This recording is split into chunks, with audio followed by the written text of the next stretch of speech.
Bonjour très chers internautes, Renaud Boris Mbota est mon nom. Que la paix et la grâce du Seigneur soient avec vous. Nous allons aujourd'hui aborder un numéro qui, je sais, va secouer, va bousculer parce que nous dirons des choses qui seront poignantes, mais supportez-moi en tant que votre frère. Et nous avons l'obligation de ne pas nous taire, de dire exactement la vérité parce que chaque jour qui passe, il y a toujours des âmes qui partent pour aller rendre compte de l'administration de leur vie auprès du Père. Mais il n'est jamais trop tard pour bien faire. Une fois qu'on a mal fait, on a longtemps mal fait, on a longtemps mal confessé des choses et agi en contrariété avec les voies de l'excellence divine, nous pouvons toutefois rectifier les tirs. Une fois que nous avons appris la vérité, il n'est jamais trop tard de bien faire. Nous allons parler d'un sujet. Le sujet, nous allons juste l'intituler « Une fausse traduction ». Jean chapitre 1, verset 1. Une fausse traduction. Deux points. Jean chapitre 1, verset 1. Je sais déjà que tout lecteur de la Bible est déjà saisi, connaît le contenu de ces versets que nous pouvons, bon nombre d'entre nous, répéter comme une récitation. Avant d'y entrer dans le sujet, démontrons que ce texte n'est pas ce que nous avons toujours lu de lui et qui a amené beaucoup de personnes à s'égarer, à aller dans les décors, nous devons d'abord comprendre un élément important. L'élément important, c'est lequel? Lorsqu'on lit un livre, et si on a même perdu les pages du développement ou encore de l'introduction, la conclusion du livre peut nous permettre de comprendre de quoi est-ce que le livre a traité, quel est l'objectif poursuivi par l'auteur. Et à partir de ce moment-là, ça nous permettra d'avoir une idée, de comprendre exactement ce que l'auteur a voulu nous communiquer comme pensée, comme message au travers de ce livre. En prenant notre Bible, nous lisons la conclusion suivante dans l'évangile de Jean. Jean chapitre 20, le verset 30 au verset 31. Nous lisons. Yeshua a fait encore en présence de ses disciples beaucoup d'autres miracles qui ne sont pas écrits dans ces livres. Mais ces choses ont été écrites afin que vous croyiez que Yeshua est le Mashiach, le Fils d'Élohim, et qu'en croyant, vous ayez la vie en son nom. Bien, lisons la version Ségan, tel que vous le voyez, les textes. Il est dit, Jésus a fait encore en présence de ses disciples beaucoup d'autres miracles qui ne sont pas écrits dans ces livres. Mais ces choses ont été écrites afin que vous croyiez que Jésus est le Christ, le Fils de Dieu, et qu'en croyant, vous ayez la vie en son nom. Ce texte est très éloquent. Nous observons ici la présence de la locution « afin que ». Afin que. Donc, l'auteur ici nous montre que le Christ a opéré beaucoup d'autres miracles devant ses disciples, mais seulement ces miracles ne sont pas rapportés dans les livres, ok? Dans le livre, dans l'évangile qu'il a écrit, de Jean chapitre 1 jusqu'au Jean chapitre 21. Il dit ces choses ne sont pas rapportées. Mais tout ceci, il dit, mais ces choses ont été écrites. Donc, ce qui a été écrit de Jean chapitre 1 jusqu'au dernier verset, ces choses ont été écrites afin que est une locution qui introduit un complément de but. Un complément de but. Et afin que indique en quelque sorte l'intention qui guide une action ou le but recherché. Voilà. Donc déjà à partir de là, on comprend le but, l'intention visée par l'auteur de ces textes. Que les miracles qui ont été rapportés, ces choses ont été écrites afin que vous sachiez. C'est pour qu'on porte à notre connaissance, afin que nous sachions. Donc l'objectif c'est celui-là, afin que nous sachions. Il dit afin que vous croyiez, ok? Vous croyez que Yeshua est le Mashiach, Haben Elohim, donc le Fils d'Elohim, et qu'en croyant, vous ayez la vie en son nom. Donc le but de l'auteur est de vous montrer que Yeshua est le Mashiach, le Fils d'Elohim. Et c'est ce que vous devez croire. Et la conséquence de cette foi est que vous aurez la vie en son nom. Pour ceux qui veulent bien avoir la vie, bien sûr. Et la vie aussi ne peut l'obtenir que ceux qui sont destinés à elle. Mais malgré cette éloquente conclusion du livre de Jean, il y a quand même des gens qui essaient de prendre des extraits de ces écrits de l'évangile de Jean et tenter de les lire hors contexte pour enseigner que Yeshua est l'incarnation de Dieu. Ce qui revient à déformer le propos de l'auteur et à en faire un usage abusif, erroné. Voyez, alors, ce que l'auteur de l'évangile selon Jean a écrit doit être compris dans le contexte du but visé ou poursuivi par ce dernier, selon lequel Yeshua est le Mashiach, le Fils de Dieu. C'est la conclusion logique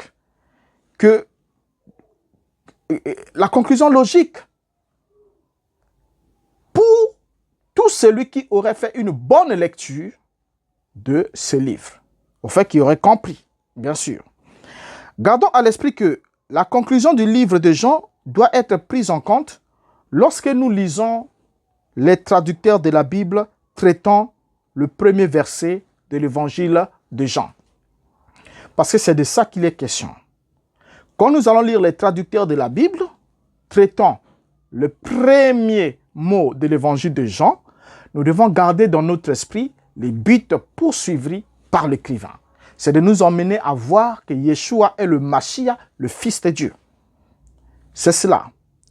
Or, quand nous retournons dans l'épilogue de Jean, nous lisons ce qui suit, dans la version Louis II. Jean chapitre 1, le verset 1er. Il a dit, « Au commencement était la parole, et la parole était avec Dieu, et la parole était Dieu. » Bien.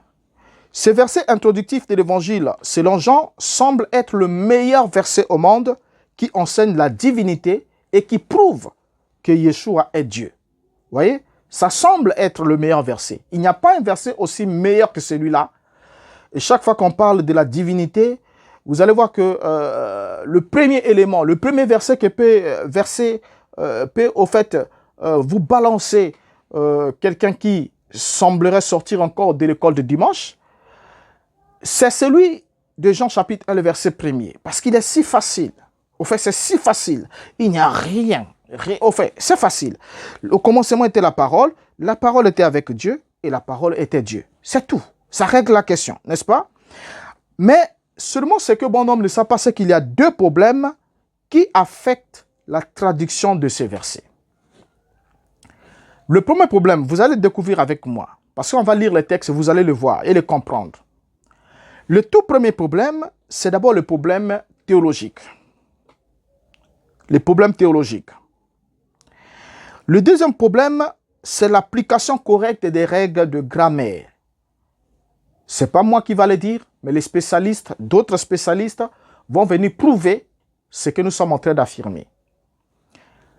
On note d'abord un élément très important, c'est que la théologie communément admise selon laquelle Jésus est Dieu conduit naturellement à croire que la manière appropriée de rendre ces versets est la manière la plus populaire, celle que nous venons de lire. Et du tout, de ce côté-là, ceux qui croient que Jésus est l'incarnation littérale de Dieu voient dans cette traduction une manière normale, correcte, de rendre ces versets. Or, la théologie opposée selon laquelle Jésus est subordonné à Dieu en tant que son agent principal de ces derniers, montre alors que la traduction la plus populaire de ces versets est en contradiction avec le texte grec. C'est là que tout commence.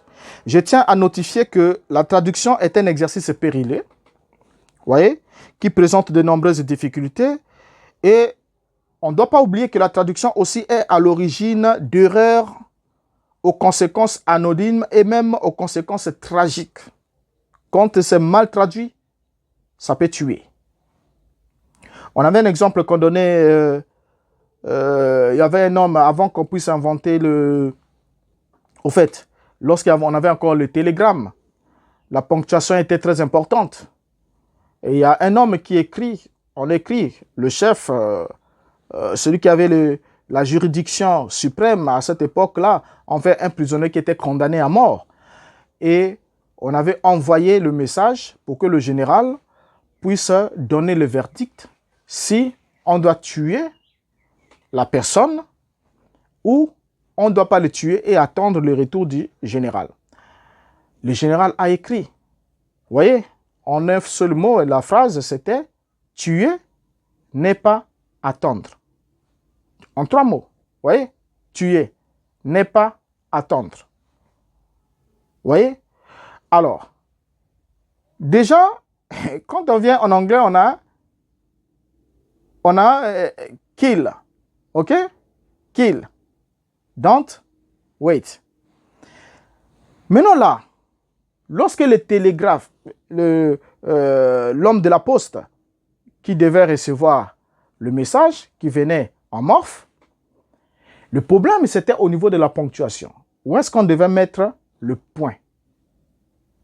Si on met le point, on a tué, n'est pas attendre. Si on met le point après tuer, la personne meurt. Donc on aura tué, point. N'est pas attendre, point. OK? Maintenant, si on déplace le point, on le met après pas. OK? On aura tuer pas. OK? Tuer pas. Ensuite, attendre. La personne vit. Donc, vous voyez, c'est la même phrase. Juste un iota déplacé peut décider sur le sort d'une personne. Voilà pourquoi il est très important, lorsque le Christ parle d'un seul iota de la loi, ne doit tomber. Ça veut dire qu'il ne doit changer de position. Parce que tomber, lorsque une chose n'est plus dans sa juste position, c'est une chute. Quand on déplace un verset, on déplace un mot de son contexte, de son sens, on a autre chose, on a un autre objectif. En ce moment-là, le résultat ne sera pas celui qui est visé par l'auteur du texte, c'est-à-dire Dieu. Pourquoi je vous ai donné cet exemple? Parce que nous allons rentrer dans les caprices des traducteurs. Lorsque on prend notre texte,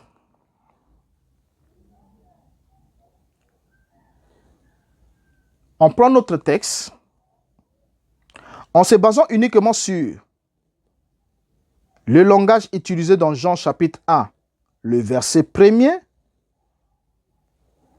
le texte nous dit ipso facto qu'il y a une distinction entre la parole et Dieu. Vous allez comprendre en avance, puisque le problème c'est sur ce texte. Notons d'abord que Jean 1.1 n'est pas une parole directe de Yeshua, mais c'est l'introduction ou encore le discours préliminaire de la narration de Jean. Ce n'est pas une parole directe de Yeshua lui-même, mais c'est la narration de Jean. Jean nous rapporte, il écrit, il introduit son évangile par ces versets. Alors, pour entrer en plein dans le cœur du sujet, notons d'abord que toutes les traductions qui terminent ces versets par « et la parole était Dieu » sont fausses. Bien, là je crois que vous devez prendre votre verre d'eau, boire un peu d'eau et nous allons partir. Toutes les traductions, elles sont nombreuses, des dizaines, des centaines. Toutes les traductions qui terminent ces versets par « et la parole était Dieu » sont fausses à ce niveau-là. Pourquoi? Le texte grec de ce verset est là. Voilà, là nous affichons le texte en grec. On sera obligé d'apprendre, hein? Ensemble avec vous, nous apprenons ensemble. Vous êtes obligés d'apprendre. Regardez, le texte est là en grec. Ok? Là, il est en écriture grecque. Bien. On va mettre à côté la version grecque de ce texte. en écriture latinisée. C'est-à-dire, la version est écrite en écriture, en alphabet latin. Dans notre alphabet à nous. Qu'est-ce que nous lisons? En arche, en hologos, kai hologos, en proston, theon, kai theos, en hologos. Le texte est là. Nous l'avons. Là, nous avons le texte là en grec. Nous avons le texte en grec latinisé. Ils sont là affichés devant nous. Qu'est-ce qu'on constate? Le premier constat qu'on fait, c'est que le texte grec se termine par le mot logos. OK? Que ce soit dans l'écriture grecque, que ce soit dans le grec latinisé, le texte grec se termine avec le mot logos, traduisible par parole, discours, pensée. Mais le texte grec ne se termine pas par le mot théos, traduisible par Dieu. Ça, c'est d'abord l'élément de base. Donc, en regardant rien que le texte grec, on se rend compte que le dernier mot du texte grec n'est pas théos. Mais le dernier mot du texte grec est logos. Donc, du coup, toutes les traductions, comme je l'ai affirmé, qui rendent le verset par la conclusion suivante, et la parole était Dieu, sont fausses. Quand la Bible a été traduite au IVe siècle, on arrive au IVe siècle, la Bible est traduite par Jérôme dans la Vulgate, qui est la première version latine de la Bible. Qu'est-ce que nous lisons de ces versets? Mettons le texte grec, le texte latin. Il est dit, donc la version Vulgate latine de Jérôme de Stridon, il est dit, in principio erat verbum, et verbum erat apud Deum, et Deus erat verbum. Qu'est-ce qu'on constate? Gardons toujours le texte à côté du texte grec. Le constat fait ici, la version latine se termine par le mot verbum et non par Deus. Donc, le grec se termine par logos. La version latine se termine par verbum et non par Deus. On saisit quoi? Que le verbe, nous le savons, parce que verbum, c'est le verbe. Nous savons que le verbe est un mot qui exprime l'état du sujet, c'est la définition qu'on nous a donnée, ou encore qui exprime une action réalisée par le sujet. Donc, la parole ou le verbe est un élément distinct du sujet sur ce qui est Dieu. Que ce soit le logos, que ce soit le verbe, ce sont des sujets, c'est un sujet distinct. Au fait, c'est un élément distinct du sujet source qui est Dieu. Le verbe est celui de Dieu. Dieu est le sujet. Et l'action est celui de Dieu. OK? Alors, déjà là, le texte grec se termine par logos. Les textes latins se terminent par verbum. Et lorsque nous prenons la traduction littérale, nous allons associer, voilà, nous affichons ici le grec, le latin et la traduction littérale. Dans la traduction littérale de ce texte, nous lisons la traduction littérale à l'aide d'Iman, qui est rendue comme suite. En un commencement était la parole, et la parole était vers Dieu, et Dieu était la parole. Qu'est-ce qu'on constate ici? On constate que la traduction littérale à l'aide d'Iman, qui a fait une traduction littérale de ces versets, parce qu'on peut vous donner chaque mot de ces versets et vous demander de faire la traduction, vous verrez qu'elle est aussi le plus facile qu'il soit. Mais avec un souci que vous allez découvrir pendant qu'on avance. On voit ici que la traduction littérale se termine avec la parole. Il a dit « Et Dieu était la parole ». OK? Et Dieu était la parole. Mais pourtant, dans toutes les traductions, presque la quasi-totalité des traductions que nous avons, c'est la parole était Dieu. Ce qui est totalement faux. Regardez déjà comment les choses vont. Ça, c'est d'abord le premier point de côté théologique. Et même l'application correcte des règles de grammaire nous permettent alors de comprendre que, en disant que la parole était Dieu, selon que c'est lu dans la version Ségan et d'autres versions, on fait alors de Dieu un attribut de la parole. On fait de Dieu un attribut de la parole. Quelle est la signification d'un attribut? Un attribut est défini comme étant ce qui appartient en propre à quelqu'un ou à quelque chose. C'est comme lorsqu'on dit un exemple, la parole est l'attribut de l'homme. Ça veut dire que c'est une qualité qui permet à l'homme de communiquer. Les oiseaux n'ont pas la parole. Vous voyez, les chiens et autres, tout ça n'ont pas la parole. Mais c'est un élément, un attribut distinctif de l'homme qui permet à ce que l'homme communique et ce qui le différencie même avec les autres parce que l'homme a le langage, le parler, il a la parole, qui est un attribut de l'homme.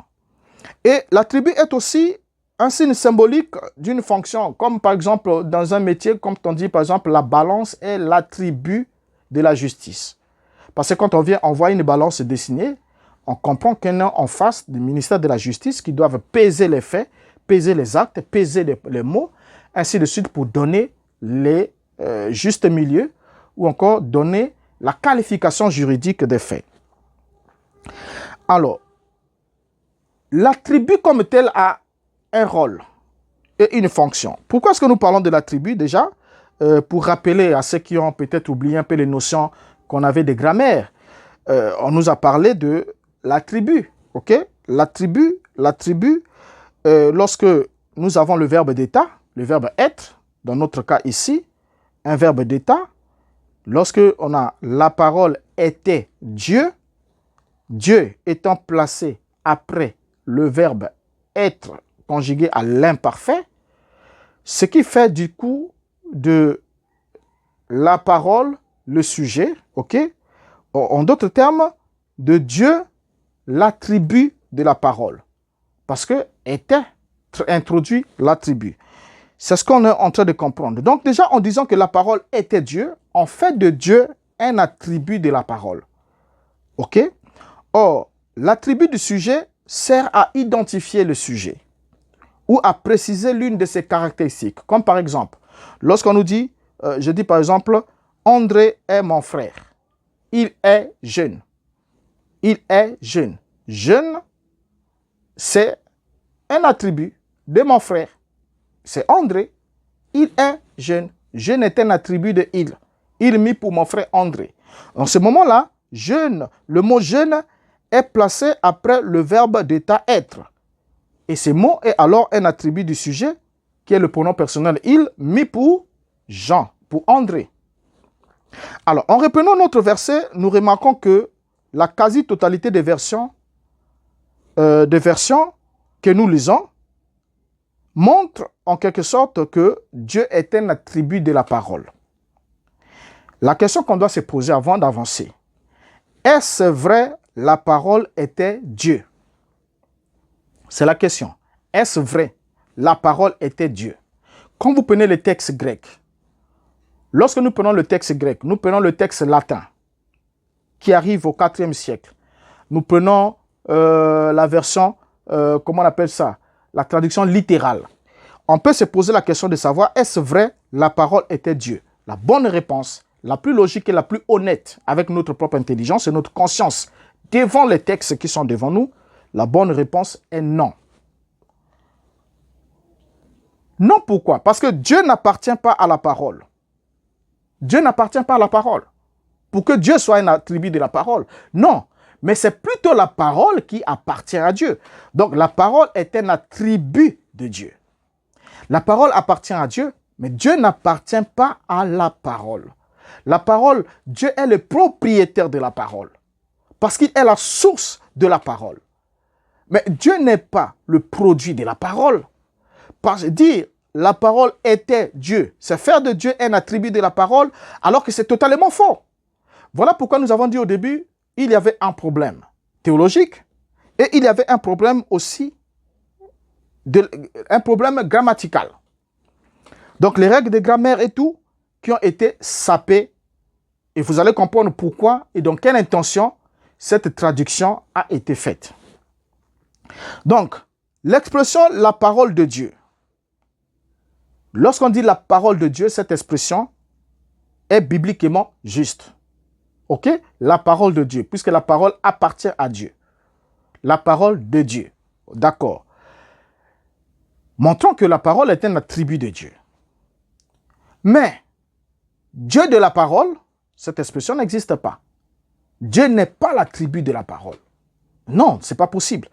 Ce n'est pas possible. Ça n'existe pas dans les Écritures. Maintenant, nous constatons que dans les versions grecques et les versions latines, la parole ou le verbe était un attribut de Dieu et non Dieu. Ok? C'était un attribut de Dieu et non Dieu. Soit la source de l'attribut. Non, ce n'est pas possible. Donc, si la parole est Dieu, ça veut dire que Dieu a pour source la parole. Donc Dieu devient un attribut de la parole, ce qui ne marche pas. Donc en gardant fidélité rien que dans la position des mots, parce qu'on a le mot logos et le mot théos, ces deux mots, chacun de ces mots dans le texte original a une position. Et l'apôtre aussi, on va le comprendre quand on va aller plus profondément encore, l'apôtre, là où il est traduit par Dieu, l'apôtre n'utilise pas le même mot, parce que nous, en français, on a le même mot Dieu, mais l'apôtre utilise deux mots différents. Il utilise théon, en premier lieu, et il utilise théos, qui tous les deux disent la même chose, mais ils ont quand même des nuances que les gens n'ont pas compris. Pourquoi il a utilisé théos et il a utilisé théon, qui signifie tous Dieu? Pourquoi est-ce que dans le latin, on a utilisé deum et on a utilisé deus? Mais quand on en vient en français, nous avons Dieu, tout comme en anglais, nous avons God. Continuons à évoluer. On constate que les versions grecques, latines et tout, au fait, la version grecque, la version latine, ont gardé, au fait, la version latine et la version littérale ont gardé la fidélité de la position des mots. La fidélité. Ils ont été fidèles dans la position des mots. Laissant la parole à la place de la parole, laissant Dieu à la place de Dieu. Et le verset se termine avec la parole, se termine pas avec Dieu. Dieu n'est pas le dernier mot de ce verset. Si Dieu vous avez une Bible où Dieu est le dernier mot de votre verset, votre version, la traduction de ce verset est fausse, mensongère, démoniaque, satanique. Vous allez comprendre. En faisant une étude contextuelle sérieuse du mot logos, on va se rendre vite compte que la plupart des gens ne comprennent pas du tout toute la signification ou encore le contenu de ce mot logos en grec, qui est le cousin du mot dabar en hébreu. Et pourtant, cela est absolument vital pour développer une compréhension de ce que Jean est en train d'écrire ici.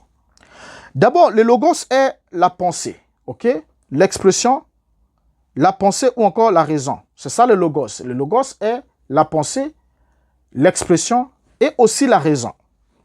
Soulignons d'abord que quand nous pensons, par exemple, quand nous pensons, nous parlons à nous-mêmes. Parce qu'un homme qui pense, c'est un homme qui parle à soi-même. Je parle à moi-même. Lorsque nous pensons, nous parlons à nous-mêmes. Maintenant, quand nous parlons, nous pensons à haute voix. Donc, il y a toujours l'action de la pensée. Nous parlons à haute voix.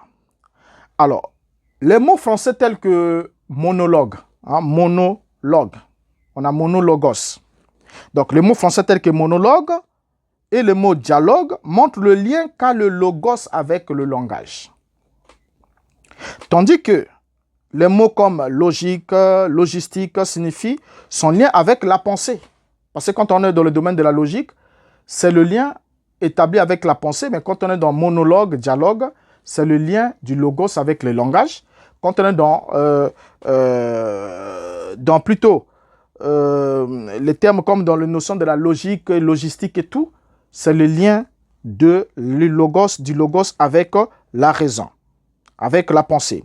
Alors, outre son lien avec le langage et la pensée, le logos était également associé à la réalité des choses. En d'autres termes, penser et parler, c'est penser et parler de quelque chose. Quand on pense, on parle, c'est qu'on pense, on parle de quelque chose. Il y a un contenu dans le langage. Alors, donc, le contenu de la pensée est l'objet même de cette pensée. Suivant, pour qu'on saisisse le fond de ces versets, pourquoi il y a eu ce dérapage au niveau des traducteurs. Donc, l'usage biblique du mot logos est parallèle au concept de la parole ou encore du dessein ou du plan de Dieu. Parce que lorsque nous avons un plan à établir, avant que le plan soit accouché par exemple sur un support matériel qui est du papier, dans notre cas d'espèce, le plan existe d'abord en nous. Lorsque nous pensons, nous nous parlons à nous-mêmes, au-dedans de nous. Donc le logos, la pensée, est à l'intérieur. Et quand nous parlons, ça veut dire que nous pensons à haute voix. C'est-à-dire, la pensée est exprimée en parole. La pensée devient la voix. Il y a l'expression. Elle se libère de nous, elle se dégage, elle sort de nous. OK?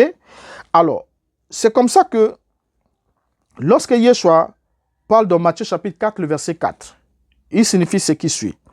Jésus répondit, il est écrit, l'homme ne vivra pas de pain seulement, mais de toute parole qui sort de la bouche de Dieu. Voilà. Donc, quand déjà la parole sort de la bouche de Dieu, la parole qui sort de la bouche de Dieu est un attribut de Dieu, mais elle n'est pas Dieu. Dieu demeure la source de cette parole qui sort de sa bouche. La parole engage Dieu. OK? La parole a un contenu. Mais cette parole n'est pas la totalité du logos. Cette parole qui est exprimée n'est pas la totalité du logos. Et elle n'est pas la personne de Dieu. C'est le point à souligner. C'est important. Donc, soulignons que la première traduction française qui a été faite de ce texte grec, c'était celle de Olivetan. Nous sommes là au XVIe siècle, donc en 1506. 1506, Olivetan est connu pour sa traduction de la Bible en français, dite la Bible olivétane. C'est la première Bible française traduite à partir des textes originaux hébreux et en grec. La toute première Bible française. Là, nous sommes au XVIe siècle. Qu'est-ce qu'il est dit? Lisons le même passage. Mettons-le, voilà, il est là. Là, nous avons Jean 1.1, la toute première traduction française. Il nous a dit ceci, supportez un peu le français de cette époque, mais suivez le sens. Nous allons souligner parole. Il a dit, au commencement, Ève-toi la parole. Et la parole, Ève-toi avec Dieu. Et Dieu, Ève-toi la parole. Bien, là, nous avons la traduction, la toute première française. Et vous allez remarquer ensemble avec moi que cette traduction d'Olivetan a gardé syntactiquement la position du mot parole. Bien que avec des L par rapport à la nôtre aujourd'hui, qui a un seul L, mais c'est le même mot. Donc la parole est le dernier mot du verset. La parole est le dernier mot du verset. Alors, à quel moment est-ce que Satan a mis sa main noire pour plonger le monde dans la confusion au sujet de ces versets? À quel moment exactement? Puisque là, jusqu'au XVIe siècle, au début du XVIe siècle, nous avons là Olivetan qui nous traduit la première Bible traduite en français à partir des textes grecs et hébreux originaux, nous a rendu le verset comme tel. Et nous voyons la fidélité de la position. Quand nous prenons le texte grec latinisé, il est là. Voilà, le texte grec latinisé. Quel est le dernier mot? C'est logos. Quand nous prenons le texte latin avec Jérôme, quel est le dernier mot? C'est verbum. Et quand nous prenons le texte, la première traduction française de Olivetan, quel est le dernier mot du verset? C'est parole. Bien, à quel moment alors Satan a mis sa main noire pour plonger le monde dans la confusion au sujet de ces versets? À quel moment alors? C'est évidemment par le roi Jacques d'Angleterre. Le roi Jacques d'Angleterre, la version anglaise King James. C'est dans cette version que le verset a été modifié en l'an 1611. Suivez bien. En l'an 1611, et le but pour lequel il a été modifié, c'est dans le seul but de renforcer la doctrine de la Trinité qui attribuait à Jésus d'être Dieu le Fils, faisant alors de Dieu un attribut de la parole. Donc l'objectif c'était celui-là. Il fallait à tout prix trouver une forteresse pour le Trinitaire. Et là, King James va alors trouver dans ce verset que si on pouvait inverser la position du Logos et celle du Théos, qu'est-ce que ça va donner? Quand ils ont inversé la position du Logos et du Théos, nous avons alors la conclusion, comme on peut le lire. Donc, on peut le lire dans la version King James. Voilà, elle est là. In the beginning was the Word, and the Word was with God, and the Word was God. Regardez bien, le dernier mot de la version King James, c'est le mot God, traduit par Dieu.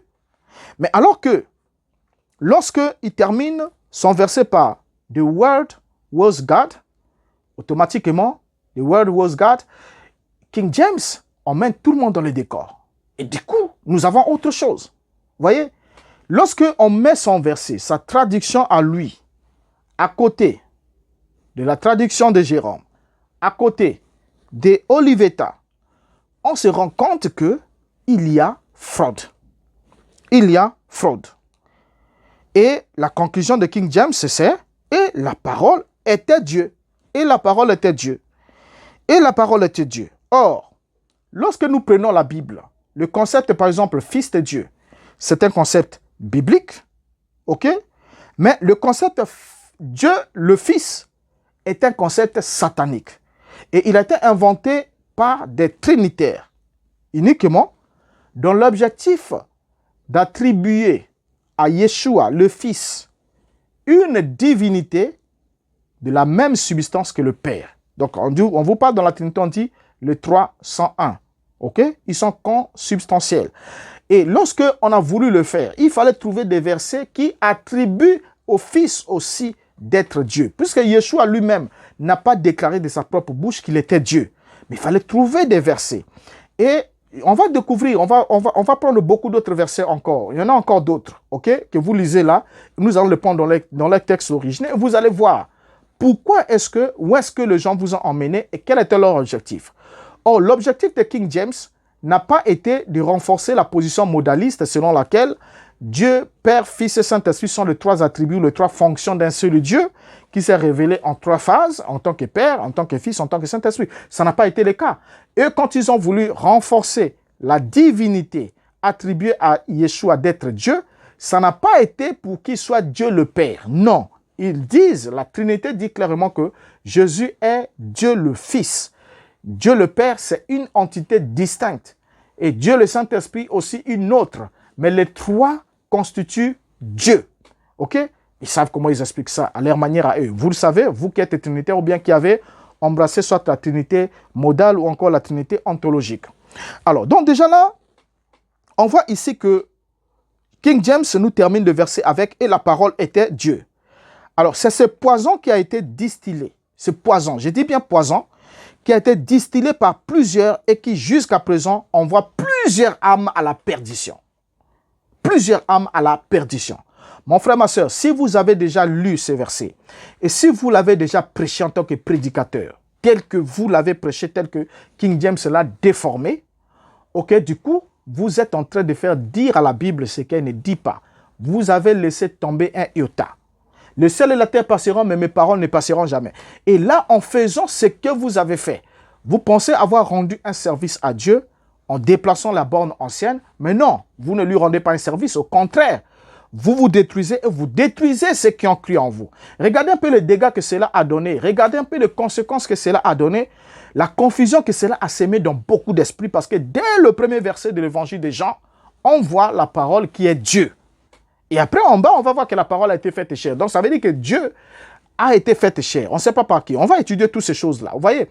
Donc, déjà, ici, on comprend que c'est ce poison qui a été distillé par King James, la version King James, qui a envoyé beaucoup des âmes à la perdition. Aimez la vidéo, partagez les liens, copiez si vous le pouvez parce que c'est possible, c'est fort probable qu'elles n'émettent pas longtemps. Voyez, parce que c'est des choses sérieuses, des choses très sérieuses que nous sommes en train d'aborder. Alors, n'oublions d'abord pas que la parole qui est un attribut de Dieu est l'expression verbale de sa pensée, ok? Ce qui sous-entend que Dieu a une pensée et ensuite, quand il la manifeste, cette dernière devient la parole. Alors donc, la parole n'est pas la manifestation intégrale de la pensée de Dieu. On doit le souligner. La parole n'est pas la manifestation intégrale de la pensée de Dieu, puisque Dieu détient toujours la pensée pour exprimer encore et encore la parole. Il est absolument clair que la parole ne doit pas être confondue avec la source qui n'est nulle autre que Dieu lui-même. Voyez? Donc, que ce soit la parole, que ce soit la sagesse, que ce soit l'esprit, ce sont des attributs de Dieu sans qu'il puisse être Dieu. Donc, rien que ces versets-là, vous avez compris ensemble avec moi, n'est-ce pas?